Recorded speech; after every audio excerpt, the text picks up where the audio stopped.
Hello, everyone. Welcome back for another dispatch. It is a bright, crisp winter morning here and winter. It's nice. Snowed a little bit, then it sun is out, no more snow. So it is the 100th dispatch. How do you like that? 100. I guess it's been a couple of years. I've been doing this. So auspicious. And I thought I would read from John Berger's, the collection of John Berger on artists.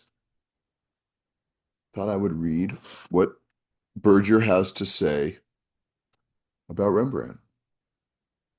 And it turns out they compiled from, maybe 4 or 5 different articles over the years. So I'd really like to read all of it, but I'm not going to do it all in one dispatch, that's for sure. But it's really quite something. So I think I'll just start today, and it will carry us in to the new year, something to fortify us as we move into the not too distant future. That'll be good. The combo seems like a good combo. John Berger and Rembrandt. Pretty good.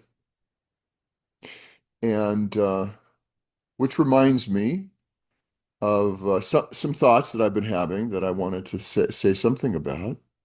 Um, some months ago, I started on my walking in the morning, instead of listening to music, started listening to audiobooks.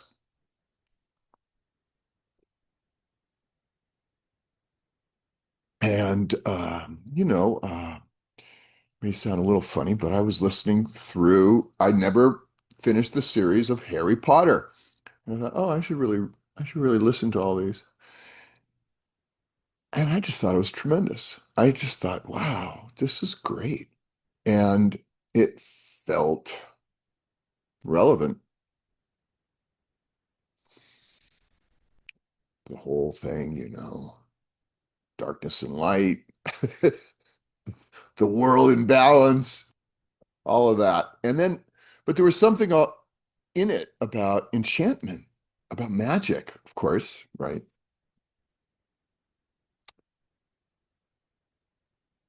And then I read or listened to Patti Smith, her memoir, which again, it's all about magic. It's all about the magic of art, poetry, her commitment to that. Beautiful book. And then listened to The Life of Pi, which is that too. It was like it hit the same note. And it was really well read. God, beautifully read. And, the whole question of the nature of the narrative, right? How are we telling our story about our lives? And then now, well, about a year ago, no, more, must have been more.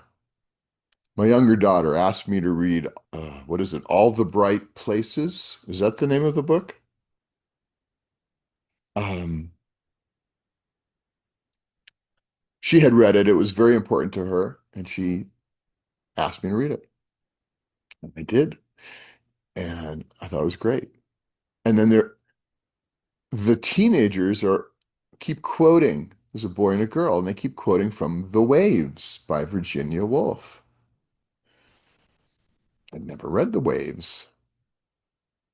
So now I'm listening to The Waves by Virginia Woolf. And again, it's her language, the way she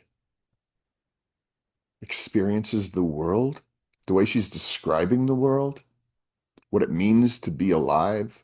And they're all different. Like all these characters in there, they're all have different experiences, but the way she's describing it, her language, her imagery,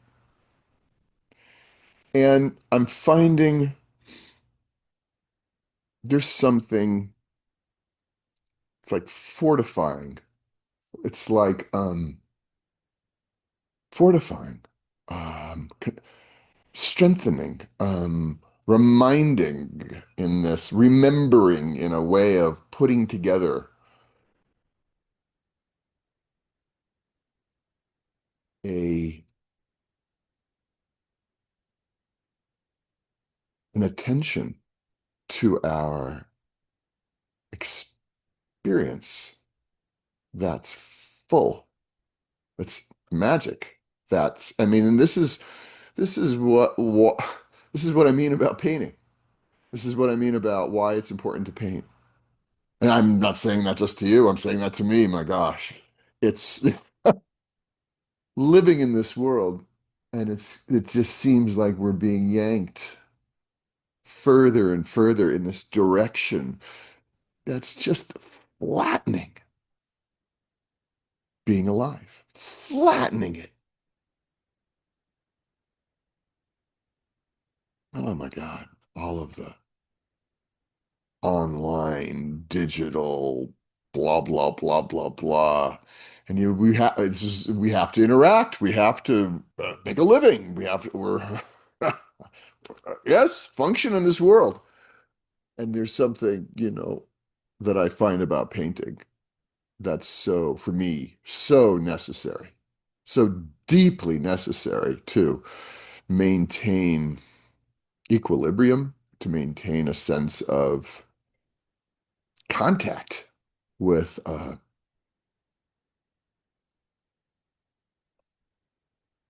what it means to be alive. I mean, that simply. All right. So, wanted to say something, maybe for the new year. Yeah, maybe for the 100th dispatch.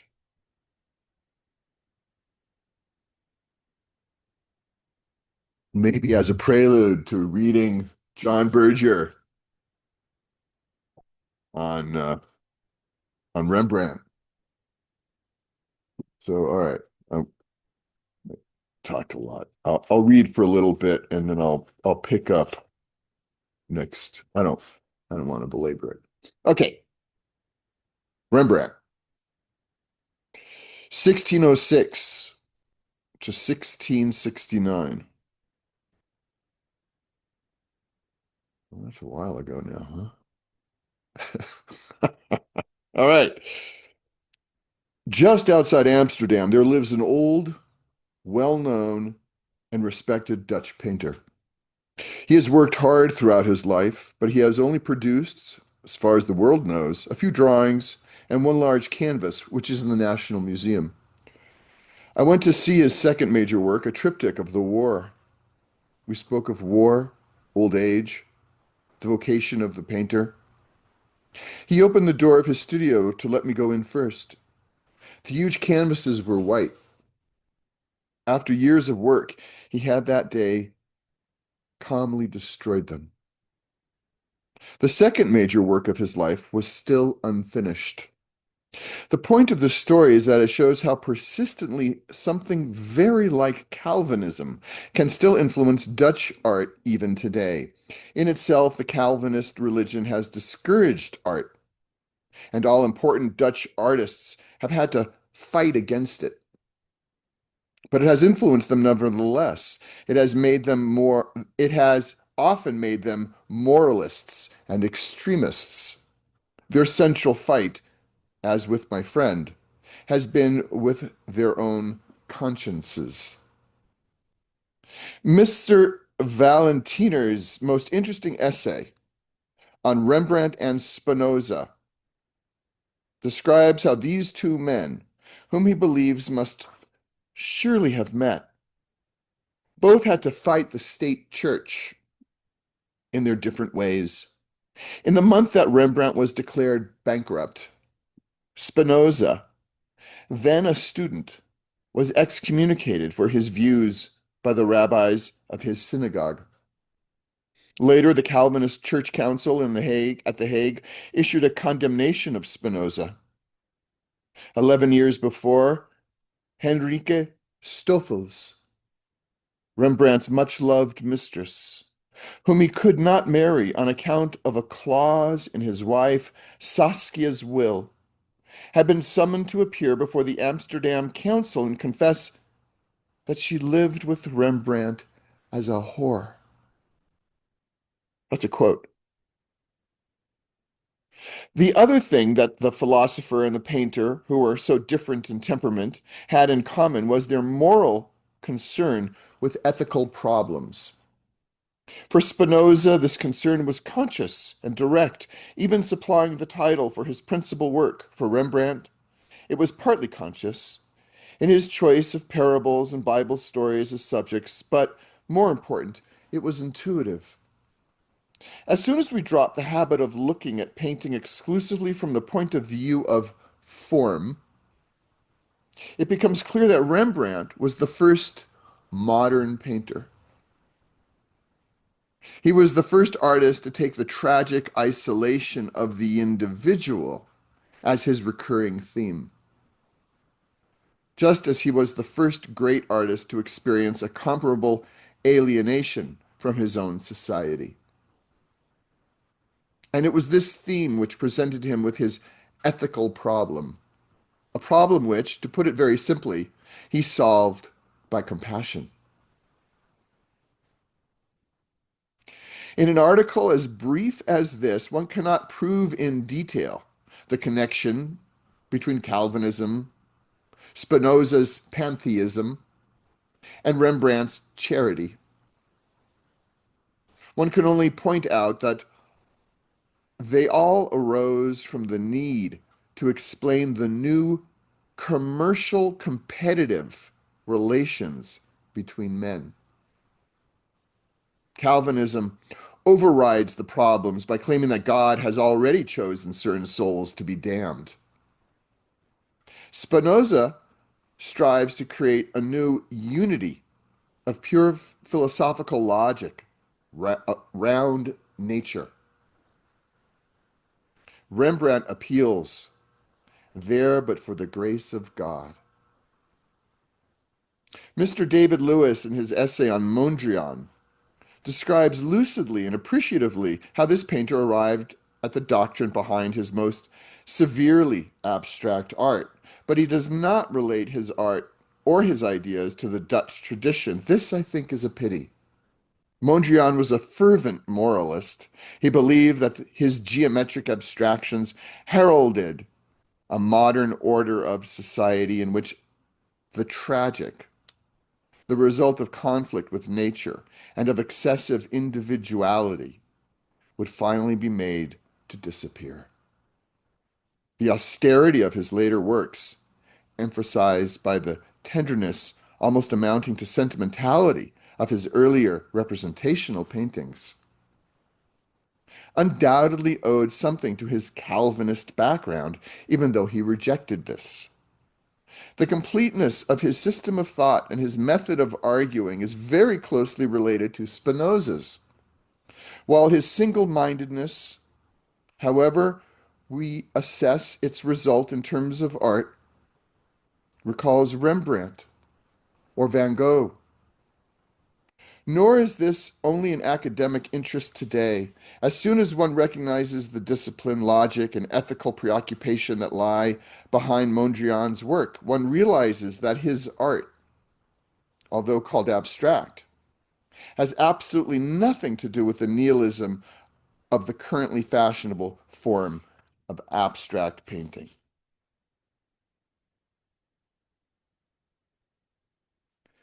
All right, that was an early essay by Berger on Rembrandt, but we're going to stop there. And next week,